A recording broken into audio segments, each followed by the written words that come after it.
উপজেলায় বর্ণাঢ্য আয়োজনের মধ্য দিয়ে পালিত হচ্ছে শারদীয় দুর্গা উৎসব। সনাতন ধর্মাবলম্বীরা আনন্দ উচ্ছ্বাসে দেবী দুর্গার আরাধনায় মেতে উঠেছেন। পূজা মণ্ডপগুলোতে প্রতিদিনই ভক্ত ও দর্শনার্থীর উপচে পড়া ভিড় দেখা যাচ্ছে। আজ সন্ধ্যায় বিভিন্ন পূজা মণ্ডপ পরিদর্শন করেন চান্দিনা উপজেলা বিএনপির সভাপতি অ্যাডভোকেট আতিকুল আলম শাওন।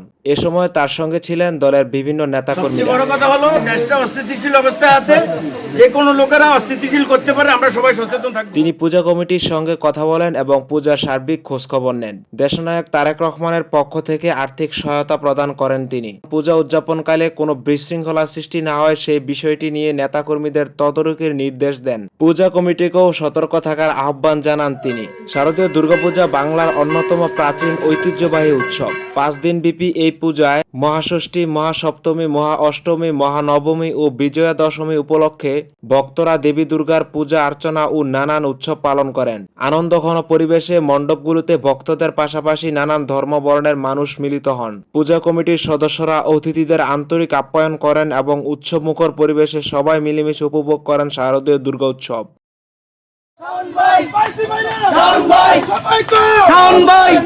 ওই মার্কাটা কি রে?